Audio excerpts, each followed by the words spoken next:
나르시시스트가 한 명 있으면 주변이 초토화된다. 최근에는 저한테 처음 진료 보러 오시는 분들 거의 80에서 90% 정도가 이 주변의 나르시시스트와의 어떤 대인관계 갈등으로 내원을 하시고 계시고요. 특히 유독 우리나라에서 굉장히 많은 것 같다라고 얘기 주시는 거에는 사회문화적인 요소가 작용을 할 가능성이 있을 것 같아요. 공감 능력이 손상돼 있고 본인의 중요성이나 능력에 대해서 이제 과대하게 과장해서 인지를 하고 있고 질투심이 과해요. 그리고 상당히 착취적이에요. 이거 외에도 임상적으로는 다른 여러 가지 특성들이 있는데요. 첫 번째 유형이 안녕하세요. 저는 현재 토킹닥터스 정신건강의학과에서 진료를 하고 있고 토킹닥터스 토닥 유튜브 채널 크리에이터로 활동하고 있는 원수입니다. 반갑습니다. 나르시시스트란 본인의 어떤 결함이나 불안정한 자존감, 정체성 등을 왜곡된 방법으로 가리기 위해서 소위 자기애성 성격 특성이라고 부르는 이런 적대적인 성격 특성들을 띈 채 주위 사람들에게 반복적으로 피해와 고통을 주는 이제 사람들을 일컫는다고 생각하시면 되고요. 그 중에서 이 성격적인 결함이 이제 병리적인 정도로 심한 사람들을 자기애성 성격 장애로 진단을 내릴 수 있는 거예요. 최근에는 저한테 처음 진료 보러 오시는 분들 거의 80에서 90% 정도가 그 주변의 나르시시스트와의 어떤 대인관계 갈등으로 내원을 하시고 계시고요. 제가 종종 드리는 얘기가 나르시시스트가 한 명 있으면 주변이 초토화된다 이 얘기를 드리는데 그만큼 나르시시스트적 특성이 두드러진 한 사람이 주위에 정말 많은 사람들에게 굉장히 좋지 않은 어떤 영향을 끼칠 수가 있어서 영향을 받고 오시는 분들이 숫자적으로도 많을 수밖에 없겠죠. 공감 능력이 손상돼 있고 본인의 중요성이나 능력에 대해서 굉장히 과대하게 과장해서 인지를 하고 있고 특별 대접을 받아야 된다는 그런 근거 없는 특권의식, 지나치게 관심 받으려고 노력하고 주위 사람들의 찬사를 굉장히 갈구하고 질투심이 과해요. 그리고 상당히 착취적이에요. 그래서 대인관계를 본인이 필요한 것을 얻어내는 정도만 맺어요. 그래서 대인관계 자체가 굉장히 피상적일 수 있고 그리고 분노감 등의 감정 조절을 굉장히 어려워하는 그런 특성들을 지니고 있고 이거 외에도 임상적으로는 다른 여러 가지 특성들이 있는데요. 어떤 특성을 얼마나 지니냐에 따라서 나르시시스트가 겉으로 보여지는 그런 모습들은 좀 다를 수 있어요. 그래서 나르시시스트를 유형별로 설명을 드리고 있어요. 첫 번째 유형이 과대형 나르시시스트라고 우리가 나르시시스트 하면 가장 대표적으로 떠올리는 나르시시스트의 정석에 해당되는 유형이고 그래서 대놓고 거만하고 본인보다 못하다고 외적인 어떤 조건이 못하다고 하는 사람들을 무시하고 어딜 가나 특별 대접을 받고 싶어하고 그런 특별 대접을 못 받으면 갑질도 서슴지 않고. 근데 이제 이 부류는 굉장히 외적인 요소, 예를 들어 뭐 권력이라든지 외모적인 아름다움이라든지 사회적인 성공을 굉장히 적극적으로 추구하는 부류이기 때문에 처음에 봤을 때는 굉장히 매력적일 수 있어요. 굉장히 화려하고 얼핏 보면 대인관계도 굉장히 좋은 것처럼 보일 수 있어요. 주변에 사람들이 많으니까. 그래서 전형적인 모습으로는 막 명품으로 막 이렇게 몸을 치장하고 이제 고가의 차량을 운전하고 비싼 식당에서 이제 식사하고 그런 본인의 모습들을 가장 좋은 놀이터인 SNS에 지속적으로 업로딩을 하고 굉장히 다른 사람들이 자기를 부러워하고 질투한다고 믿는 그런 모습들을 보일 수가 있고요. 그리고 이 유형의 나르시시스트는 사회적인 성공을 할 가능성이 실은 높아요.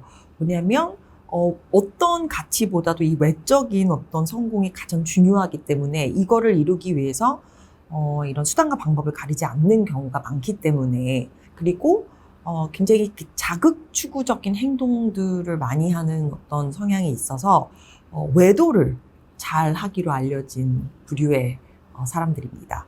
두 번째 유형은 방금 말씀드렸던 과대형 나르시시스트와는 얼핏 보면 완전히 반대처럼 보일 수 있어요. 오히려 약간 내성적이고 좀 소극적이고 사람들의 관심 받는 걸 좀 불편하게 여기는 것처럼 보일 수 있는 부류가 바로 취약형 나르시시스트, 내연적 나르시시스트라고도 알려져 있는 부류인데 그러니까 과대형 나르시시스트가 약간 블링블링한 그런 느낌이라면 취약형 나르시시스트는 조금 덜 매력적인 모습을 띌 수가 있어요. 그리고 이렇게 대인 관계도 좀 이렇게 사람들과 활발하게 교류하고 그런 느낌은 아니고요. 그래서 사회적인 성공은 이 과대형 나르시시스트에 비해서는 좀 덜 할 가능성이 있어요. 그렇기 때문에 대놓고 뭔가 거만하거나 막 잘난 척하거나 그런 모습은 아닐 수 있지만 굉장히 좀 뚱해 있고 좀 글루미하고 약간 불평불만이 가득한 그런 모습들을 띌 수가 있어요. 근데 나르시시스트이니까 이런 앞서 얘기 드렸던 그런 과대 사고, 본인에 대한 과대 사고는 속으로는 존재해요. 그래서 본인이 사회적인 성공을 이룩하지 못했던 이유는 이게 다른 사람 탓, 환경 탓, 세상 탓 이렇게 주변을 탓하는 모습들을 많이 보일 수 있고, 그래서 주변 사람이나 상황을 원망하는 모습들을 많이 보여요. 그래서 피해자 코스프레를 잘 하는 것으로 알려져 있어요. 이 일부 연구들에서는 이 악플러나 인터넷 트롤, 이런 부류의 사람들이 이제 취약형 나르시시스트로 설명하는 경우가 좀 있고요.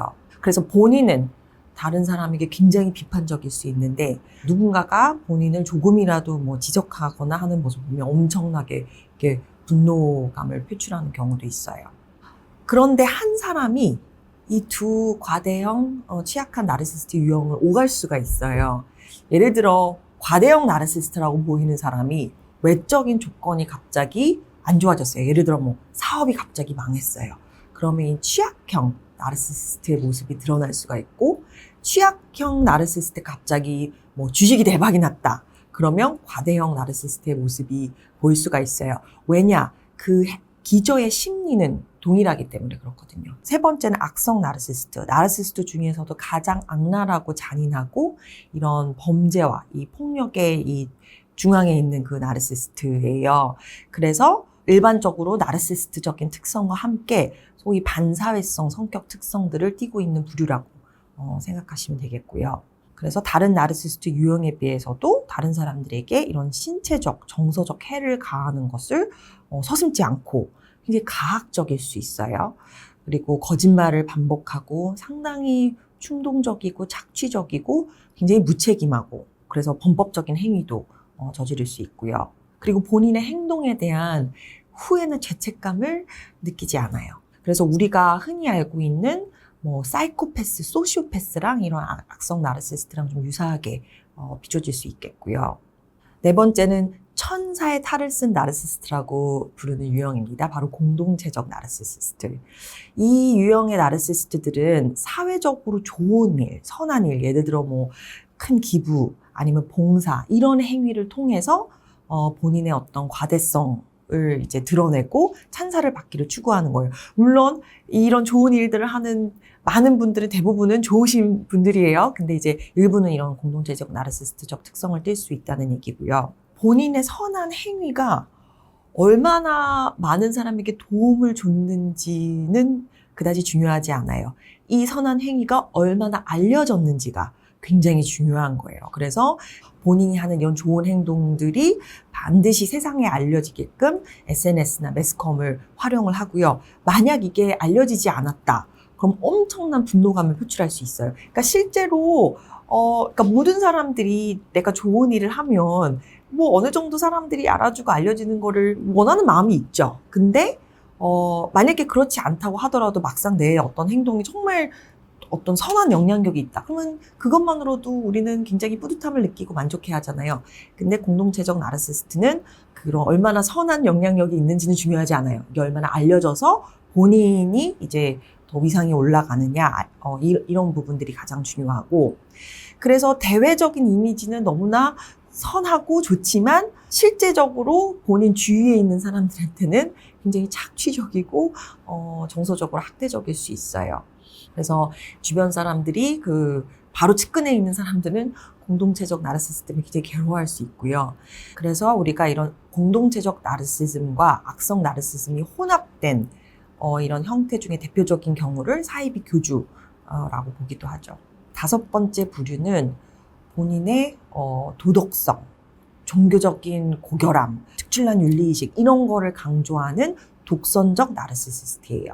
우리가 뭐 나르시스트라고 떠올리면 좀 거짓말도 잘하고 뭔가 규율도 안 지키고 뭐 이런 모습들을 보기 때문에 얼핏 보면 이런 바른 생활하는 사람이 나르시스트라고 인지를 못할 수 있거든요.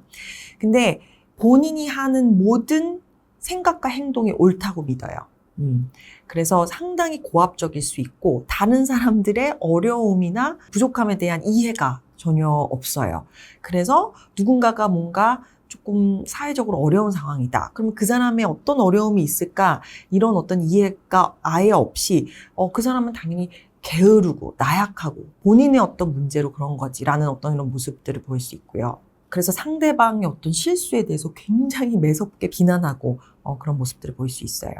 그래서 막 본인보다 못하다고 생각되는 사람들을 막 경멸하고 상대방을 정죄하는 태도를 통해서 본인이 우위에 서려는 그런 모습을 보이는 어떤 부류라고 생각하시면 되세요.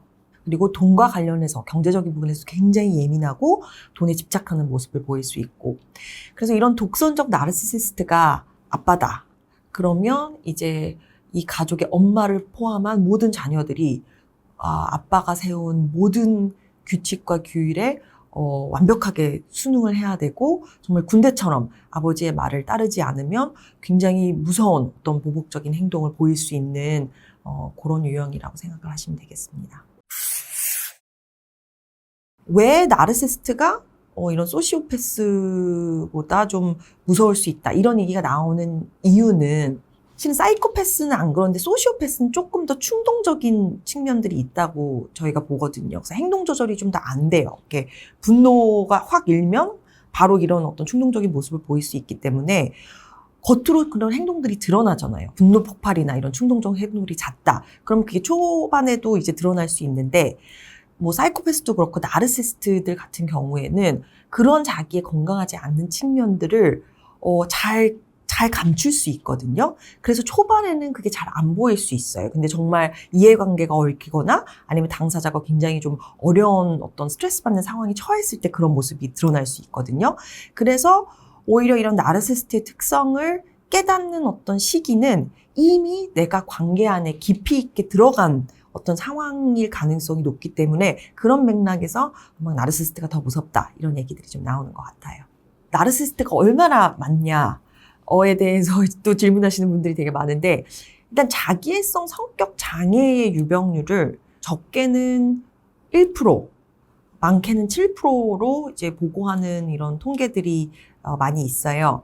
근데 이제 앞서 얘기했듯이 나르시스트는 자기애성 성격 장애 환자보다 훨씬 더 큰 개념이잖아요. 그래서 명확한 어떤 그에 대한 연구나 통계가 존재하진 않지만 굉장히 유명한 해외 나르시스트 전문가는 대여섯 명 중에 한 명이다. 이런 유의미한 나르시스트적 특성을 띠고 있는 사람들이 대여섯 명 중에 한 명이라고까지 얘기할 정도로 우리 주변에 많다. 이렇게 얘기를 하고 있어요. 그래서 이런 숫자적으로도 굉장히 많으니까 이게 많게 느껴질 수 있지만 특히 유독 우리나라에서 굉장히 많은 것 같다라고 얘기 주시는 거에는 사회문화적인 요소가 작용을 할 가능성이 있을 것 같아요.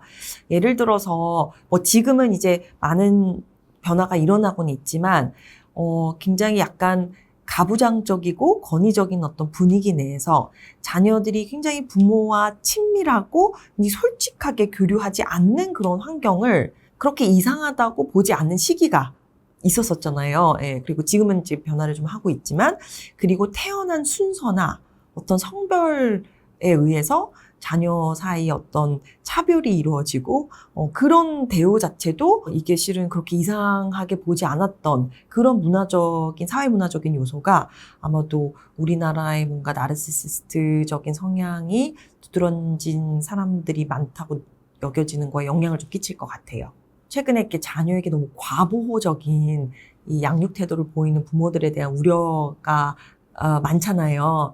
근데 어느 정도는 모든 부모가 자기 자녀를 본인의 어떤 일부 어떤 연장선상이라고 생각하는 부분이 있지만 특히 나르시스트적인 특성이 두드러진 부모들은 우리가 소위 나르시스틱 익스텐션이라고 자녀를 자기의 어떤 연장선상으로 바라보는 경우가 많아요. 그래서 본인의 과대성을 자녀한테 투사하는 거죠. 그래서 내 자녀는 정말 아무런 문제가 없고 결점이 없고 정말 완벽한 아이다. 이렇게 바라보는 경우가 있거든요. 그래서 반드시 아이는 적절한 정도의 훈육과 가르침이 필요한데, 예를 들어서 아이가 굉장히 학교에서 그 상대 아이를 때렸어요. 이유 없이. 그러면 그거는 아이한테 이거는 잘못된 행동이고 이런 거는 교정이 필요하다라는 훈육이 반드시 필요한데 우리 아이가 뭘 잘못했다고 아이들이 그럴 수도 있지 하면서 자녀가 정서적으로 건강하기 위해서 반드시 필요한 그런 훈육들을 하지 않을 때 이 자녀의 어떤 건강하지 않은 나르시시즘을 키울 수 있고요. 또 한 가지는 이제 예를 들어서 자녀 입장에서도 부모가 너는 완벽해, 너는 뭐 최고야, 막 이런 주입을 계속하고 있으면 자녀 자체의 그 과대성, 그 근거 없이 건강하지 않은 과대성이 이제 증폭이 되잖아요. 근데 이 아이가 성장하면서 반드시 자기보다 우월한 대상들을 만나거든요. 그러면 그 과대성이 좌절되면서 굉장히 수치심을 경험할 수 있어요. 그러니까 그런 건강하지 않은 과대성이 자리 잡지 않는 아이는 내가 학교를 갔는데 나보다 공부를 잘하는 아이도 있을 수 있고, 나보다 운동을 잘하는 아이가 있을 수 있고, 나보다 더 외모적으로 더 출중한 아이가 있을 수 있고, 뭐 물론 거기에서 약간의 그런 위축이나 이런 것들은 당연히 누구나 느끼겠지만 어느 정도 그 건강한 정도로만 어떤 그 심리가 있는 아이는 그런 상황들을 받아들이고 그러면 내가 열심히 할 부분 더 열심히 하고 이런 프로세스가 일어나는데, 건강하지 않은 과대성이 자리 잡고 있는 아이들은 그런 상황에서 실제로는 느끼지 않아야 될 굉장한 무능감을 느끼면서 수치심을 경험할 수 있거든요.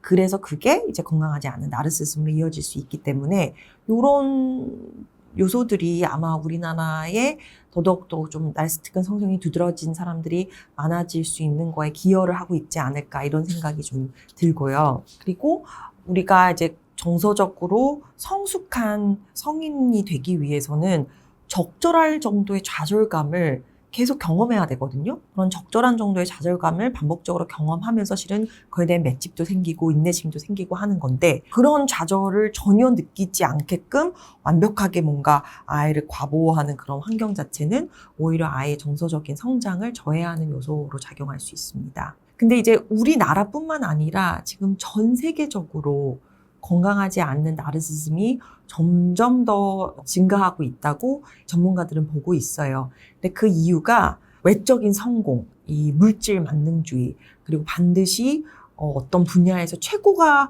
아니면 안 된다, 그리고 이런 유명해져야 된다, 이런 요소들이 자꾸 강조가 되는 사회적인 분위기이다 보니까 이런 성과들을 쟁취하기 위해서 보이는 이런 적대적인 건강하지 않는 행동들이 오히려 이렇게 비판의 대상이 되기보다는 굉장히 권장되고 있는 분위기거든요.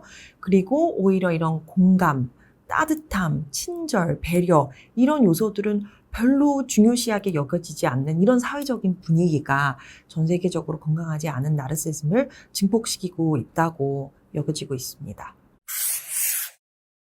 자기애성 성격뿐만 아니라 우리 모든 성격은 타고난 기질과 환경의 상호작용에 의해서 이제 형성이 되는데, 기질이라는 게 왜 타고났다고 얘기를 하냐면 우리 뇌가 어느 부위가 얼마나 활성화되느냐는 유전자의 영향을 받아요. 예를 들어 아기가 있어요. 근데 이렇게 기저귀가 젖었는데 그게 불편감을 감지하는 뇌 부위가 훨씬 더 다른 아기들보다 활성화되어 있는 아기들이 있어요. 그래서 어떤 아기들은 선천적으로 되게 예민하고 짜증이 많고 뭔가 달래기가 어렵고, 어떤 아기들은 되게 유순하고 할 수 있잖아요. 그게 이제 선천적인 기질의 차이라고 보시면 되는데, 일부 연구들에 대해서는 이제 자기애성 성격 장애 환자들이 어렸을 때 훨씬 더 예민하고 민감한 부분이 있었다라고 보고 하기도 해요.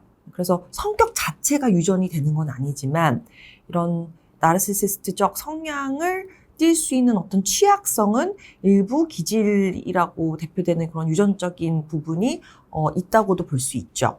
그렇지만 가장 중요한 거는 기질과 환경의 상호작용이에요. 기질이 아무리 조금 선천적으로 예민해도 굉장히 정서적으로 안정적인 환경에서 성장을 한다면 얼마든지 건강한 성격이 형성이 될 수 있고, 반대로 굉장히 유순한 기질을 타고났었지만 정서적으로나 신체적으로 이제 불안정하고 그런 환경에서 성장을 하면 건강하지 않은 성격이 형성이 될 가능성이 생기는 거죠. 그래서 유전적인 취약성, 이런 기질과 안정적이지 못하는 그런 환경, 이 두 개가 만났을 때가 아마도 가장 건강하지 않은 성격이 형성될 가능성이 높다고 생각을 하시면 되겠습니다. 그래서 자기애성 성격뿐만 아니라 모든 성격적인 결함을 초래할 수 있다고 알려진 그런 환경들이 있어요. 그래서 첫 번째가 정서적인 교류가 제대로 이루어지지 않은 그런 환경이에요.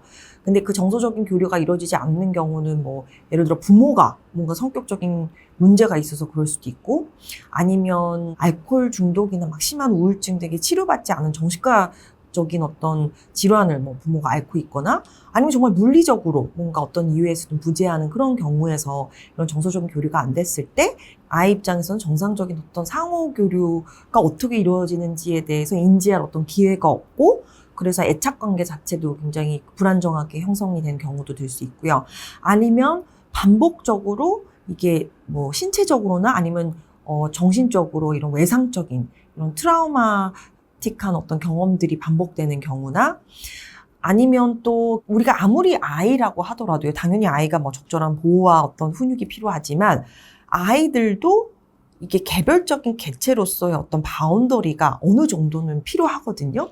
근데 무슨 이유인즉슨 부모가 그런 바운더리를 훼손하고 굉장히 통제적으로 한다든지 그 바운더리를 넘나드는, 과하게 넘나드는 행동을 보이는 경우도 될 수 있고, 그리고 특히 이제 부모들이 이렇게 만성적으로 이렇게 예측이 불가능한 행동들이 계속 보인다. 그런 경우에는 그 자녀에게 어떤 성격적인 결함이 형성될 가능성이 높습니다.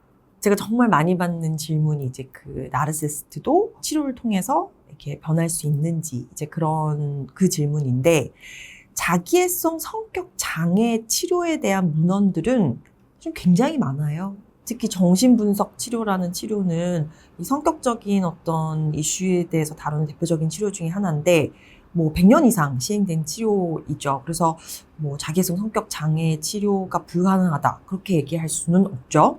그런데 왜 이 자기애성 성격 장애를 포함해서 이런 건강하지 않은 나르시시즘의 치료가 어렵다는 얘기가 반복적으로 나오는 이유는, 결과적으로는 치료라는 것은 내 내면의 결함을 들여다보는 과정이고, 이 결함들이 수면 위로 오를 수밖에 없거든요.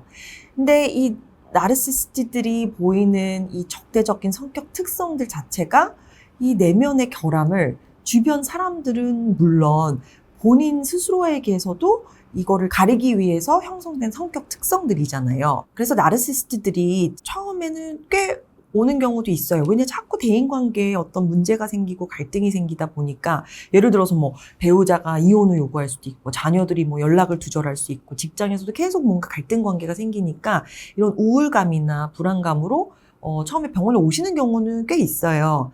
근데 이제 치료를 진행하면서 이게 본인의 이슈고 본인의 결함이라는 것들이 점차 드러나면서 그 과정 자체를 견디는 거를 굉장히 어려워하는 경우가 많아요.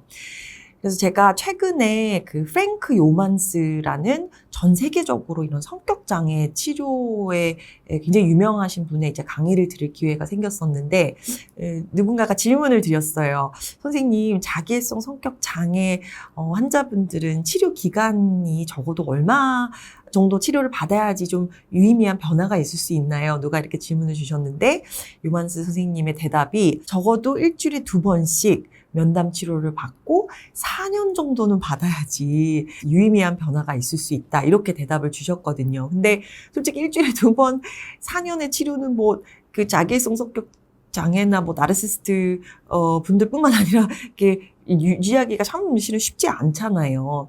그렇지만 본인이 정말 강한 동기부여를 갖고 이 치료를 유지할 수 있는 꾸준한 어떤 치료를 받을 수 있는 내적인 힘과 어느 정도 그 부분을 이제 치료자와의 어떤 이런 치료 관계를 유지하면서 치료를 오래 유지할 수 있는 건강한 측면이 어느 정도 있다면 치료가 불가능하다고 얘기할 수는 없겠죠.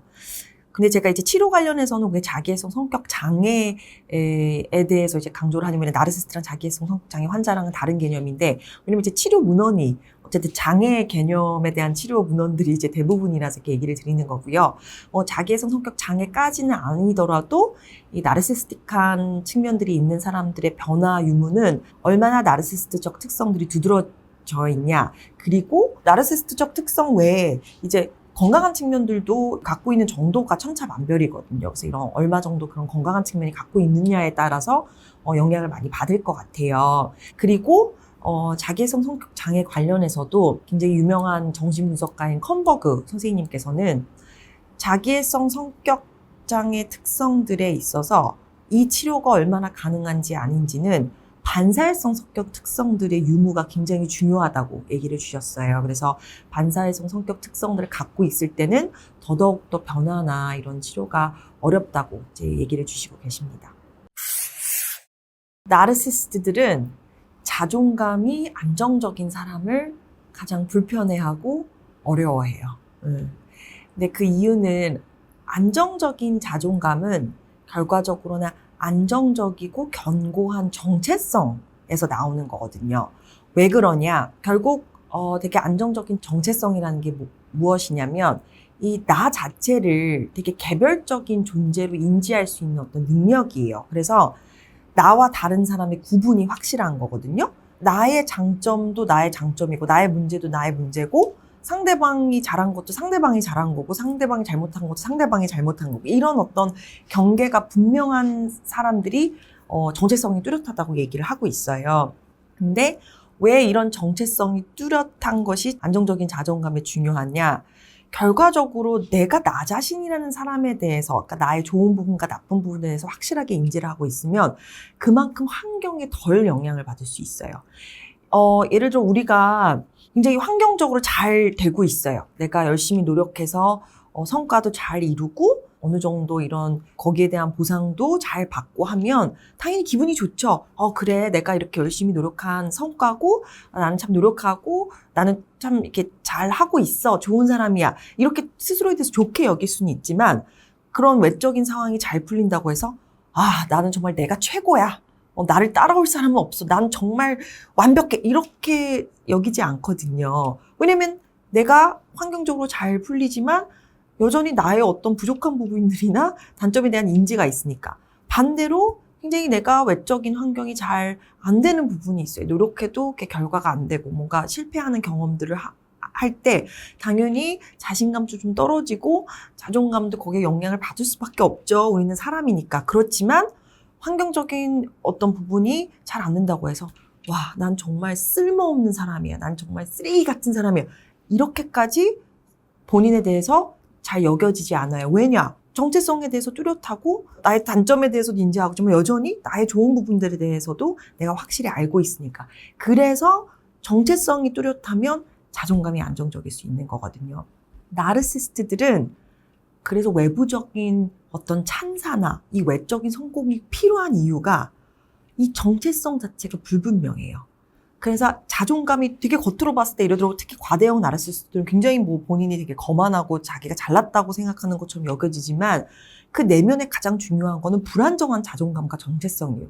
그래서 이 외부적인 어떤 찬사나 이 외적인 어떤 성공이 없으면 자존감이 엄청 낮아져요. 그래서 어떤 분노라든지 우울의 어떤 감정적인 반응을 보일 수가 있거든요. 그런데 이런 나르시스트들이 정체성이 뚜렷한 사람을 만나면 이 정체성이 뚜렷한 사람은 나뿐만 아니라 다른 사람 또한 이 장점과 단점이 모두 갖고 있는 어떤 통합된 개체라는 인지를 잘 하거든요. 그렇기 때문에 나르시스트를 볼 때도 나르시스트가 보이는 어떤 이 겉으로 보여지는 본인이 보여지고 싶어 하는 모습 이면에 저 사람의 어떤 이 통합적인 어떤 부분들을 보는 눈이 있기 때문에 나르시스트들이 이거에 대해서 굉장히 불편해할 수 있어요. 왜냐? 가장 두려워하는 게 본인의 결함을 상대방이 보는 그 상황이거든요. 왜냐? 본인 자체가 그런 결함들을 인지하고 싶지 않기 때문에. 그래서 이런 명확한 자기 자신이나 상대방에 대한 정체성이 확고하게 인지를 하고 있는 사람들이 가장 불편해하는 부분이 있고요. 또 이런 사람들은 워낙에 본인의 장단점을 잘 알고 있기 때문에 나르시스트 조종에 잘 말리지 않아요. 왜냐면 나르시스트가 하는 많은 조종, 가스라이팅이라든지 그 외 많은 조종 방법들은 결과적으로 상대방의 단점들을 공격하고 장점들을 깎아내리면서 하는 어떤 수단이거든요. 근데 이미 나 자신에 대해서 확고하게 알고 있으면 실은 이런 나르시스트의 조종에도 쉽게 흔들리지 않을 수 있죠. 그래서 나르시스트들이 그런 사람들을 좀 어려워하는 부분이 있죠. 생각보다 너무나 많은 사회적인 이슈들이 건강하지 않은 나르시즘과 연결돼 있어요. 그래서 가족 내에서는 왜 요즘에 소아청소년들 자해나 심한 우울증이 이제 문제가 되고 있잖아요. 근데 결과적으로는 그런 자녀들의 정서적인 문제가 나르시스틱한 성향이 두드러진 부모로 인해서 생기는 경우가 너무나 많아요. 그리고 어떤 자녀들의 방임, 아동 학대, 그리고 우리나라에서 굉장히 두드러진 고부간 갈등 이슈들, 이런 것들이 굉장히 나르시즘과 연관성이 높고요. 남녀 관계에서는 데이트 폭력, 외도, 그리고 의처증, 의부증, 이런 이슈들, 그리고 직장 내에서는 직장 내 괴롭힘, 유해한 업무 환경이나 성희롱, 이런 것들이 건강하지 않는 나르시즘과 연결지어서 시행이 된 연구들은 너무나 많이 있고요. 더 크게는 어떤 사회적으로는 갑질, 그리고 인종, 성별, 정치적 이념에 따른 극단적인 어떤 집단 간의 갈등, 악플러, 그리고 각종 범죄, 이 모든 것들이 건강하지 않은 나르시즘과 연결이 돼 있어요. 그래서 저는 정말 사회에 너무나 많은 이슈들이 이 건강하지 않은 나르시즘과 연결되어 있기 때문에 우리가 이 부분에 대해서 더욱더 인지를 하고 변화를 준다면 이런 많은 어떤 이슈들을 변화시킬 수 있다고 생각하기 때문에 여기에 집중을 하고 있습니다. 나르시즘을 어느 한쪽의 의미만 있다고 생각하는 경우가 많은 것 같아요. 뭐 예를 들어서 되게 자기를 사랑하고 되게 귀하게 여기는 되게 좋은 쪽의 의미만을 알고 있는 분들도 있고, 반대적으로 지금 우리가 얘기하는 어떤 나르시스트의 나르시즘, 이렇게 부정적인 의미의 나르시즘만 있다고 이해하시는 분들도 있는데, 실은 나르시즘은 건강한 나르시즘부터 굉장히 병리적인 나르시즘 같이 연장선상에 다 있어요. 근데 건강한 나르시즘을 지닌 사람이 어떤 모습을 보일 수 있는지 잘 묘사한 어떤 책의 내용이 있어서 제가 그 부분을 좀 인용해서 얘기를 좀 드릴게요. 크레이그 말킨 박사는 본인의 저서에서 이 건강한 나르시즘에 대해서 이렇게 기재해 놓으셨어요. 현재 나 자신에 대해서 좋게 여기고 스스로의 가치와 능력을 믿는 건강한 나르시즘을 지니고 있으면 자신이 큰 일을 해낼 수 있다는 꿈과 판타지를 즐길 수 있으되 거기에 너무 빠져들거나 집착하지는 않는다. 즉 건강한 나르시즘을 지닌 사람들은 관심과 칭찬을 원하지만 스스로의 능력을 끊임없이 증명해야 하는 필요성은 느끼지 않는다. 또한 자신이 위대한 일을 이룰 수 있다는 믿음을 지닌 채 이를 추구하지만 그 과정에서 일어나는 크고 작은 실패에 좌절하지 않으며 자신에게 이목을 집중시키고 싶은 욕구를 느끼고 성공하기 위해 노력하지만 주위 사람들에게 피해가 가는 등 성공을 위해 치러야 하는 대가가 너무 클 경우에는 적절한 선에서 자신의 행동을 제어할 줄 안다. 그래서 이 내용이 건강한 나르시즘을 띠고 있는 사람들이 어떤 모습을 보일 수 있는지를 잘 묘사를 한 것 같습니다.